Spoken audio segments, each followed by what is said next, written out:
ಇದರ ಜೊತೆಗೆ ಬಿಜೆಪಿಲಿ ಈಗಾಗಲೇ ಬಂಡಾಯ ತುಂಬ ಭುಗಿಲೇಳ್ತಾ ಇದೆ. ಹೀಗಾಗಿ ಬಂಡಾಯವನ್ನು ಶಮನ ಮಾಡೋ ನಿಟ್ಟಿನಲ್ಲಿ ಸಾಕಷ್ಟು ಕಸರತ್ತನ್ನು ಕೂಡ ಮಾಡಲಾಗ್ತಾ ಇದೆ.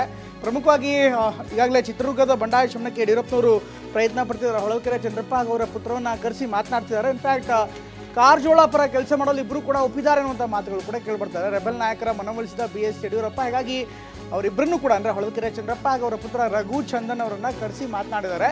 ಚಿತ್ರದುರ್ಗದ ಬಿಜೆಪಿಲಿ ಬಂಡಾಯ ಶಮನ ಮಾಡೋದಕ್ಕೆ ಕೆಲಸ ಮಾಡೋದಕ್ಕೆ ಒಪ್ಕೊಂಡಿದ್ದಾರೆ ಅವರು. ಇನ್ಫ್ಯಾಕ್ಟ್ ಕಾರಜೋಳ ಪರ ಇಬ್ಬರು ಕೂಡ ಕೆಲಸ ಮಾಡ್ತೀವಿ ಅನ್ನುವಂಥ ಮಾತನ್ನಾಗಿ ಯಡಿಯೂರಪ್ಪನವರ ಮುಂದೆ ಆಡಿದ್ದಾರೆ ಅಂತ ಹೇಳಲಾಗ್ತದೆ. ಒಟ್ಟಲ್ಲಿ ಎಲ್ಲ ಬೆಳವಣಿಗೆಗಳನ್ನು ಗಮನಿಸ್ತಾ ಇದ್ದರೆ ಬಂಡಾಯ ಏನಿದೆ ಒಮ್ಮೊಮ್ಮೆ ಅತಿರೇಕ ಅನ್ನುವಂಥ ರೀತಿಯಲ್ಲಿ ಹೋಗ್ತಾ ಇತ್ತು. ಹೀಗಾಗಿ ಅದನ್ನು ಶಮನ ಮಾಡೋ ನಿಟ್ಟಿನಲ್ಲಿ ಯಡಿಯೂರಪ್ಪನವರೇ ಅಖಾಡಕ್ಕಿಳಿದು ಯಡಿಯೂರಪ್ಪನವರೇ ನೇರವಾಗಿ ಎಲ್ಲ ನಾಯಕರ ಜೊತೆಗೆ ಮಾತುಕತೆಯನ್ನು ಮಾಡ್ತಿದ್ದಾರೆ. ಹೀಗಾಗಿ ಎಲ್ಲೆಲ್ಲಿ ಅಸಮಾಧಾನ ಇದೆ ಅವರನ್ನು ಕರೆದು ಮಾತನಾಡುವಂಥ ಕೆಲಸವನ್ನು ಯಡಿಯೂರಪ್ಪನವರು ಮಾಡ್ತಿದ್ದಾರೆ. ಆದರೆ ಎಷ್ಟು ಮಟ್ಟಿಗೆ ಇದು ವರ್ಕೌಟ್ ಆಗುತ್ತೆ ನೋಡಬೇಕಾಗತ್ತೆ. ಯಾಕಂದರೆ ಸದ್ಯಕ್ಕೆ ಬಾಯಿಮಾತಲ್ಲಿ ಇಲ್ಲ ನಾವು ಕೆಲಸ ಮಾಡ್ತೀವಿ ಅಂತಾರೆ, ಆದರೆ ಅಂತಿಮವಾಗಿ ರಿಸಲ್ಟ್ ಬಂದಾಗಲೇ ಯಾರು ಎಷ್ಟು ಮಟ್ಟಿಗೆ ಕೆಲಸ ಮಾಡಿದ್ದಾರೆ ಅಂತ ಗೊತ್ತಾಗುತ್ತೆ. ಈ ಬಗ್ಗೆ ರಘು ಚಂದನ್ ಮಾತಾಡಿದ್ದಾರೆ, ಏನು ಹೇಳಿದ್ದಾರೆ ನೋಡೋಣ.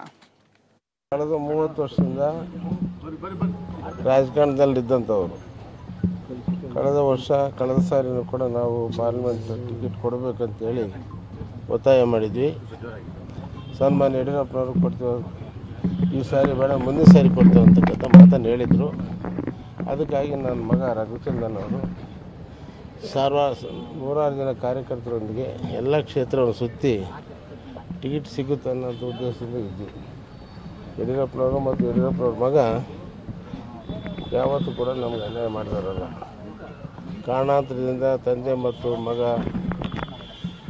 ಒಂದೇ ಪಾರ್ಲಿಮೆಂಟ್ ಸದಸ್ಯರು ಮತ್ತು MLA ಆಗೋದು ಬೇಡ ಅಂತಕ್ಕಂಥ ಹೈಕಮಾಂಡ್ನವ್ರ ಒತ್ತಾಯಿಸಿಗೆ ಸರ್ ನಾನು ಇವತ್ತು ನನ್ನ ಮಾತಿಗೆ ಬದ್ಧ, ಅದರಲ್ಲಿ ಎರಡನೇ ಮಾತಿಲ್ಲ.